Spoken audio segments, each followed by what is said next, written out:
Welcome to the Builders of Authority podcast, a show committed to helping you build authority for your brand. In the realm of business and personal branding, authority stands as a cornerstone. Authority isn't built overnight, it's built over time. So join us as we build something remarkable together. And now, here's your host, Adam McChesney. All right, welcome back, everyone, to another episode of the Builders of Authority podcast. We're live here at Adventure Unknown in Fenton, Missouri, thanks to the amazing folks at Punchline Productions. Today, I'm joined by someone I actually met through being a member here at AU. We had been meeting to meet up for a while after I joined in August, but the timing never worked out. Had the opportunity to hang out a little bit at the AU Christmas party.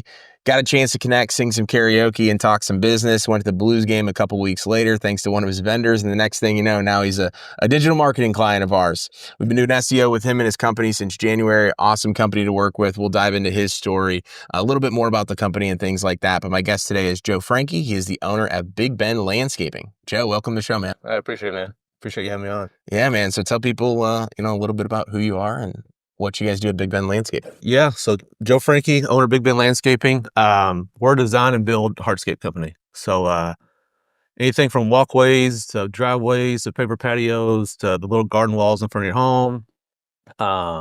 Obviously the big outdoor living spaces in the back with the fire pits, fireplaces. We're recently, the last year and a half, got into swimming pools. So we're in the fiberglass pools, so we can kind of do the whole from start to finish all the way through. But yeah, we kind of pride ourselves on being a full service from start to finish. From the first shovel on the ground to clean up at the end, we can do it all from start to finish. So awesome. Yeah. And tell people a little bit about how you got involved in the business, because you purchased a business, is that correct? I did. So story goes back 12, 13 years. So I started a company I'm from Louisville, Kentucky. My cousin and I started a company there called Family Landscaping. We're kind of two trucks in a truck, kind of, selling it, putting it in the ground, doing all of the sweat equity too. But did that for a few years. We're much smaller scale than we are here. We did more of the mulching, plants, a little bit of stonework, but not a whole lot of skill was involved at that time. Yeah. So did that for 3 years in Kentucky. My cousin's actually from St. Louis. Okay. He went to high school here and all that. So he had some connections back here. And long story short, there was a company here in St. Louis starting a hardscape division. And they needed some people who knew the business, knew that side of it. We both interviewed in 2015. He made the jump. I bought him out there. And then in spring of 2016, they were growing. They were building it. They had 6-8 months to get it going. They were looking for a sales manager on that side. Somebody come in and do the sales design. So long story short, I made a very quick move in spring of 2016. I didn't have anything holding me back. I was late 20s at the time. So I made the jump. We built that company up for 3.5 years. And then we always had it in the back of our mind. We wanted to do our own thing again. And Big Ben Landscaping, the able there, Pat Sieben, great guy. He's a mentor of mine. Very well known. Everybody in the industry knew Pat, knew Big Ben, good standing. So we came over, worked for him for about 1.5 years. And then with the goal in mind, everybody knew we were going to take over for him. So we took over from him in 2020, right before COVID started. Great timing. Yeah, all excited as COVID hit, and it was a little nerve-wracking, but ended up being a great year. Yeah. People couldn't go on vacations. Yeah, best in their home. That's right. Wanted to be outside, so that Florida money or the Keys money was going to the patio in the backyard. So it was nice. Yeah. So yeah, we took over from Pat in 2020. He's still with us. He's he's a mentor of mine. He's my right-hand man. So took over from there and then kind of grew it from there. He was about 1.1 million in hardscapes when we bought it. And now we're on pace to do 5.5, 5.8 this year. Incredible. So just steadily growing it and trying to do it the right way. Love it, man. So difference, just from my perspective, obviously never bought a business, but what was your experience building a business, Family Landscaping, and kind of doing that from the ground up versus taking over an existing business? Yeah, well, back up a little bit further. Both my grandfathers were entrepreneurs. They had their own companies. So I knew, I went to school for business, got my degree in business, didn't know what business. Yeah. You know what I mean? Same here. Knew always wanted to do something, kind of follow in their footsteps in that way. Yeah. So starting a business was fun. It was exciting. I was 24 at the time, 23, 24. You know, it was all our ideas, good or bad, you know, sink or swim. But the difference of doing that than buying something like Pat started this in 95. Mm. So it was 25 years in the making before we jumped on his boat. But he had standing. We just needed to build it. Yeah. You know, Pat was a one-man show. He's a super smart guy, but he wanted to do it his way. And he wanted to control everything. And he was very successful doing it for those 25 years. So when you jump on something that has legs already, it helps. There's no doubt about it. You know, we grew this quicker than I could have taken family landscaping in Kentucky to where we're at, in my opinion. Yeah. And you know, I think we'll get in this in a minute, but when you start, we had my cousin's John is his name. We had our knowledge. We were very good on the design aspect. We had a team that we brought with us to Big Bend. You know, we brought a project manager and 3 crews. That helps. Yeah. You know, in our world, labor is everything. You know, so that helps. And then you had Pat's expertise. He's an accountant by trade, so he knows the number side very well, and he dissects that through and through, frontwards and backwards. So, it definitely helped with, you know, Big Bend having the name it had to kind of, you know, catapult us to where we're at today, for sure. Yeah, and so like the reason I asked that is one, selfishly, right? Because like I always intrigued by, you know, especially being up here, you know, you meet all the incredible minds where they're like, yeah, I own parts of all these other companies. Or I actually, like, my first start in business was buying a business, and then I took it, and then it allowed me to do everything else. I think growing up, right, like my family was entrepreneurs as well, but I was always around the people that like started it from the ground up. Like my grandparents owned Federhoffers Bakery in Afton. Like they started that literally with a rebrand after they bought it out, but it was really just like a little shack, if you will, and then they like rebuilt it from the ground up, new brand, all of that stuff. So I've always seen people, like, from my knowledge of like starting the business, building the idea, doing all that, not buying the business. But the more and more like I'm around circles like this, it's like, no, there's a different way. And so I think a lot of people would love and the reason why I bring this up is I think a lot of people would love the opportunity at some point to be an entrepreneur, but they're like, I don't have the next social media platform. And they think of all these like crazy things, and like, you don't have to think of the crazy things in order to actually be an entrepreneur. Yeah, 100%. My biggest thing, you know, one thing that my grandfather and my dad always said, you know, he's from Kentucky, so we got a little twang back there. You know, he always said, Joe, business is about relationships. And I ran with that, man. Like, you got to surround yourself with good people. That's why this club, I've been up here about a year and a half, I think. Met some amazing people. Kind of piggyback what you're saying. Most people you talk to will tell you that the best businesses have the best people. And it's all about putting the best people in the best spots. You know, you can try to hire somebody and say, hey, I want you to do this. And like, well, that's not really my strong suit. You're not going to get the most out of that person. You know, you got to plug people to where they're comfortable, getting out of your comfort zone when you grow a business is part of it.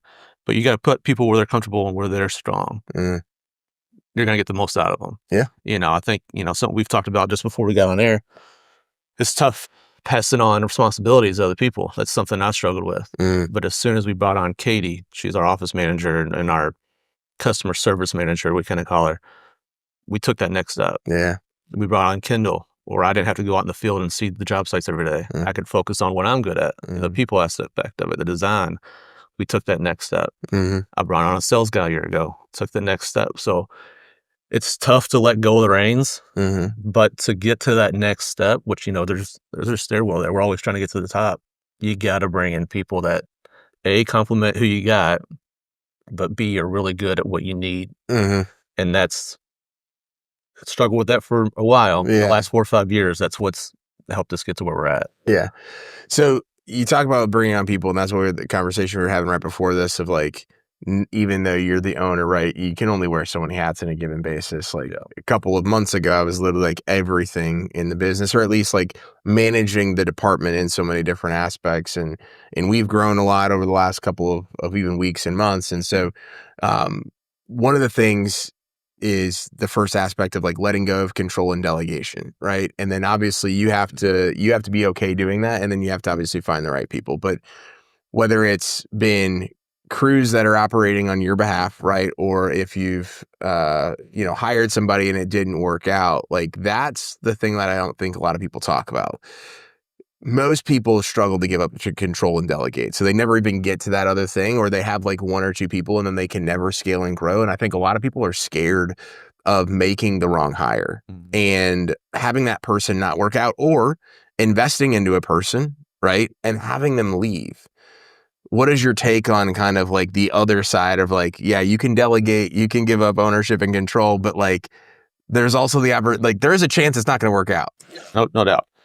It goes back to the people aspect again, in my opinion. I think I pride myself on, and as a company, we pride ourselves on treating everybody the best we possibly can. Mm-hmm. Yeah, so you might hire somebody, put a lot of time and effort into them. If they leave, they leave. Mm-hmm. But as entrepreneurs, like as leaders, you always want to put your best foot forward. You got to pour everything into everybody that's on your team. If they go on and do bigger, better things, good. Yeah, it's a good thing. Mm-hmm. I want to leave everybody that's worked for me, and we talked about this in our meeting, my Big Ben meeting last week. I feel like in the last 5 years, everybody that we've brought on, their life is improved. Yes. Uh-huh. I've let go of one person in 5 years. Everybody else is still with me. Yeah. Like my team's my family. So, and I tell them every meeting, I love you guys. And like they hear me say that every other Friday. I don't know. Mm-hmm. So, I don't think you can go into it from my experience, from my opinion, you can't go into it timidly saying, well, I don't want to teach them this because what if they go here or there? If they do, they do. Mm-hmm. I've had people try to poach my guys, my guys in the field, Mm-hmm. but my guys know I care about them. Mm-hmm. I'm not going to let them lose. Yeah. You know what I'm saying? So, yep. Industry standards, not my standard. Yeah. You know what I mean? Mm-hmm. And I think that goes across not just in hardscaping and construction. I think that goes across the board. Yeah. You treat people good, you're going to have a good outcome. Yeah. You might get railroaded here and there. It's part of it. You just got to know it's part of it. But yeah. Yeah. Well, I think it's so funny. So like however it ended up coming out, like I've always been one to talk about my team, and my team is not here in St. Louis. Right. So like, that's one aspect that I've always been very transparent with my clients. Like, hey, these are incredible people, but they are across the world. And across the world, not like in India, the Philippines, but like a couple hour flight. Like I've been down there and I go and do that. Right. So I started that journey back in 2021, where I was highlighting my team in my social media posts to my clients and doing all this stuff to say, hey, like when you meet with my team members, like you already have likely seen me talk about them online. You know who they are. I'm doing a handoff, setting them up for success and being like, hey, they're actually the best. Like, I know you know me, but they're actually the best person to be able to serve you. Like, you don't want me going in and doing all this stuff anymore. Sure. No differently than like in your business, right? Like we saw that wall better. Yeah, guys are. Exactly. And so, but I think, right, what I found is that there were other agencies, and especially right now where we've been growing and we've been accumulating people from 3 or 4 different agencies that are coming over, all the smaller agencies, right? Like even people that are like in my mastermind, or people that like ask me for advice, or like also messaging my employees or like prospective employees on the side and be like, hey, like, I have an opportunity, you want to come do it? Yeah. And a lot of times they don't even understand like the culture down there. They don't understand like the importance of it all. So like we did lose an employee recently, and that obviously sucks. But at the end of the day, right, like most of our employees right now are getting like, they should be getting offers if they're doing really, really well. Sure. And even if it's for more money, they're like, I know who Adam is as a person. Adam has came down here. He's invested in us. He's doing all these different things. He's buying us books. He's investing into courses. Like, could I go make a little bit more money over here? Sure. But it's a massive risk. Culture's huge, man. And that's the thing that I think most people don't understand about trying and going and running a business. And that was the thing that I kind of, I think missed on in the beginning when I was helping grow our auto glass company. So like my auto glass company, right, in the very beginning, all I was trying to do was go get people from Safe Light. I was like, I want to pay them a little bit more and, do all this stuff. But like at the very beginning, we were only a couple of months old. Nobody even knew who we were. And like, we didn't have the security of that, but they had been so invested into that company. Right. And now like 5 years in, I literally was walking out of my office yesterday. A guy was repairing or replacing auto glass on a car right outside from Safe Light. And I just started chatting with him. He's like, oh my gosh, you own Auto Glass Repair of STL? He's like, dude, I've been trying to get a job. And I was like, dude, I don't like handle that. Like that's their team, but it's just so funny. Now people are like wanting to come over because they have friends that are over there that are doing it. And so like part of it is the evolution, right? Like culture isn't built overnight. You don't find the right people overnight. And so as you're an entrepreneur, like growing from the beginning, like you have to put in the work to go build that. 100%. And that's what I think people are like, oh, I can just go pay that person more money and they'll leave Joe or they'll leave Adam. It's like, not really. No, not at all. Some people. Yeah, the wrong people. Well, I was going to say that, those aren't necessarily the best people that that's not long-term for you. But no, culture's big, man. And back to business is all about relationships. It is. It is. Good and bad. Yeah. Any entrepreneur out there, the best thing you can do is be a straight shooter. Be transparent, be honest. Some things will go your way, some things won't. But if you do the right things and you stack a good thing after it's a good thing, you're going to get good things in return. You're not going to win every one. Like I tell my other sales guy this all the time. Man, this week stunk. I'm like, well, next week's going to be great. Be a motivator. Yeah. It's not always rainbows and butterflies, but to your team, you do have to be the rainbows and butterflies guy. Yeah. Again, relationships, cultures, two biggest things in my opinion to running a good company. You got to let them know that people that, we spend more times with our coworkers than we do our families. Especially guys like me and you, man. It's 70, 80 hours a week, if not more. You got to have a good, you don't want your people waking up and be like, yeah, I got to go to work today. We all rather stay in bed or go to the pool or whatever, but at least make it a pleasant, a pleasant 8 to 10 hour day. You know what I'm saying? So I think, get some of my people on here and they might tell you different, but I think everybody, we wake up, a group message, the guys, I text the guys with Kendall, my ops manager every day. Hey, how you doing? Can I help you with anything? You have any input? Like, I think it's big to ask for input. Yeah. You don't want to always be, point down, be reflective. If they're doing their job, they should have input. Yeah. And that's across the board. But the biggest thing to me is the relationships. Yeah. You can build your brand, you can do all the right things, but if you're a dick on the back end, it's going to come around, and that reputation that you work so hard for may not be a good one. Yeah. You know what I mean? So my biggest goal, and I tell everybody this, is if I'm not in the room, I want somebody to say, that's a good guy. Yeah. I don't need to be the smartest guy in the room. I don't want to be the smartest guy in the room. I don't have to be the most successful guy in the room, but I want somebody to be like, hey, he's a good dude. Yeah.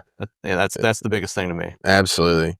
So transitioning conversation a little bit, right? So you guys bought the business in 2020. We're sitting here in 2025. It went from a little over $1 million to pushing 5+ this year.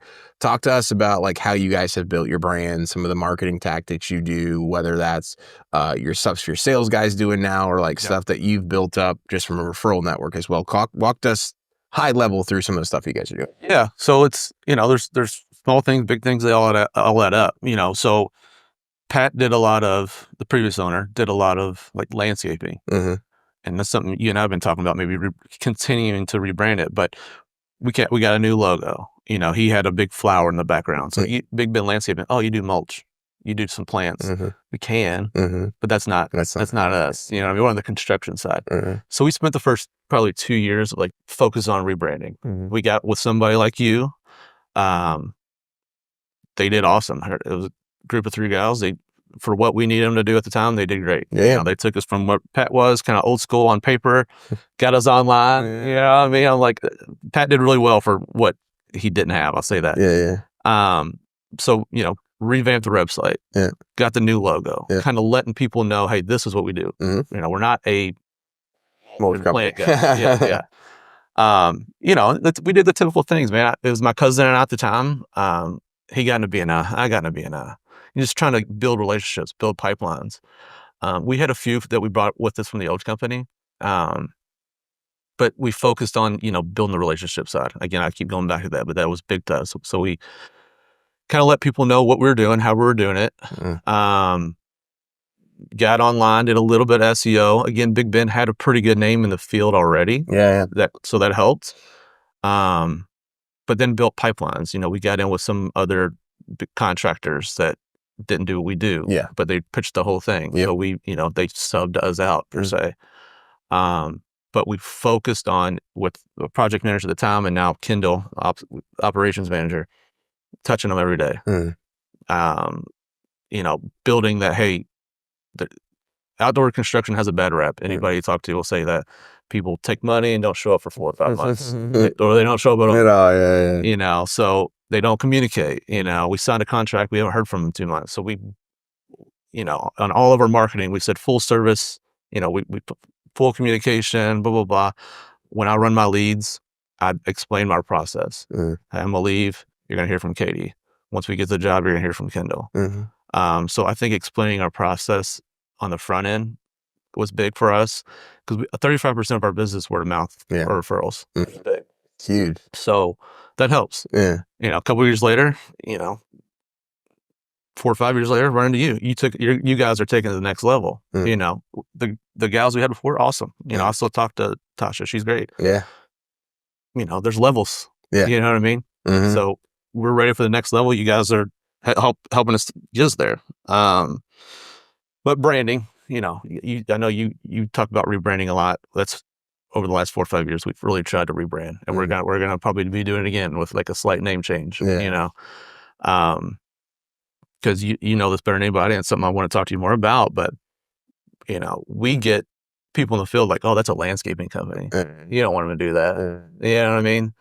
So branding's big. Branding is big. And people ask me all the time, right? Like, I think people a lot of times do it for the wrong reasons, or never do it to begin with because they don't have the right information, right? Or they're not asking the right questions. Like, when you hear some of those things, like, we're rebuilding our website right now, because our website right now is basically like, hey, here's our coaching and community. We've been so busy building other people's websites that we finally are getting ready to launch ours to have basically a full encompass thing. But I think a lot of people focus on like, hey, if it's working right now, it's going to continue to work. And it's like, no, as you mentioned, there's levels to it. So you start hearing things, or somebody says, hey, like, you know, what, like somebody messaged me the other day, hey, I didn't know, I signed up with another marketing agency. All I thought you were doing was personal branding because I saw your personal branding post a long time ago. And it's just like, you have to remember that you're not your customer or your ideal customer. So they may communicate a different way. They may find you a different way. They may think differently than you. And that doesn't make it right or make it wrong. You need to figure out what the gap is. And so a lot of that comes down to the positioning of how you show up with getting Google reviews and having other people basically share your story as well. And so that's the thing that, like, I think most people underestimate, right? So you can get a ton of Google reviews and be just fine without all this fancy stuff on the internet. Now you're going to reach cap, right? And so, but so many people like don't have the fancy thing, and then they also don't have the Google reviews, and they're like, well, I want to know why I'm not getting more business. It's like, well, nobody really knows who you are other than all of your past clients, and they're only going to reach you to that next level with work. You're going to have to expand if you want to expand. And then that might mean a name change or a rebrand or whatever. And at some point, like, if you want to reach that next level, you're just going to have to do it and rip the Band-Aid off. It sucks, but it's like, I just got to go do it. No, 100%.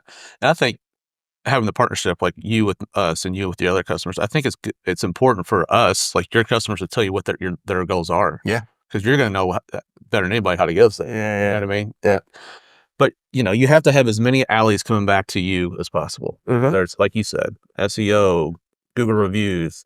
You got this pipeline with this company. You know, creating as many alleys that lead back to you is important. Because that's, you know, it's repetitive. You know. Well, we have one client right now, and he was actually my first digital marketing client back in moving company in Dallas. So started he literally started his business. I built his first website. We started running Facebook ads. We're still running Facebook ads to this day, but he like we were doing SEO. So he gets some leads in from SEO, but it's Dallas in a super competitive market. But the Facebook ads, for whatever reason, I have no idea. I don't know if it's just the longevity or whatever, but like we get like really, really good Facebook leads in for very, very cheap. And he always will run into it. Like the recent issue is his Facebook account got hacked from some other issues that I'm not going to go into, but his credit card a lot of times will decline. And then it like shuts down the account for like a 24-hour period, but like we're consistently getting leads in every single day. He like relies on his website and his SEO and his Facebook, and he's got really good Google reviews, but like, again, it's a competitive market. I'm like, dude, you need to be going to BNI. You need to be like going testing out different stuff. I go, dude, you need to post more on Facebook, like all these different things. Cause then it's like, man, he's like loving it. Like we got the account back up. And he messaged me yesterday. He's like, dude, the leads are firing again. I'm like, yeah, they always do. But like, you can't rely on one source 100%. to be able to do that. Otherwise, like your one algorithm change away, one credit card going down, one account getting hacked, from everything going down, and you being from like, things are going great, I need to hire more people, to like, I don't even know how I'm gonna make payroll next week. Yeah. And that's what the other thing is it's like it's a full-fledged approach. You can't be all in just one or two avenues. There's so many different ways to build a brand and generate leads. 100%. You got to be 2 steps ahead. If this fails, what's my backup plan? And that's across the board. It's in marketing. That's in, the people you got. Yeah. Now I hate to say that because we always want to retain the people we got and love, but you have to have a backup plan to your backup plan in business. Yeah. Something's going to go haywire. Yeah. Whether it's a credit card going off or an algorithm changing in your world, or my crews just say, I don't want to do this anymore. Yeah. So you got to have a backup plan. It's big. Yeah. Love it, man. So I know you mentioned a little bit potentially about the rebrand and all that stuff that we've been talking about. Tell like the audience, I know we have a lot of people listening here in St. Louis, like all the different projects. I know you kind of mentioned earlier, but kind of just end with like all the different projects you guys are doing, kind of what the vision is for this rebrand potentially and all that good stuff. So that way people know. Yeah, but we talk about like recreating like a new mindset for construction, hardscape construction. Yep. Again, people, you got a bad rap. I show up 12, 14 appointments a week, and half of them are like, you got to break them down because they're like, the wall's built. Yeah. So, we want to focus, our pinpoint is on hardscaping. That's always going to be our bread and butter. Yep. Paver patios, paver walkways.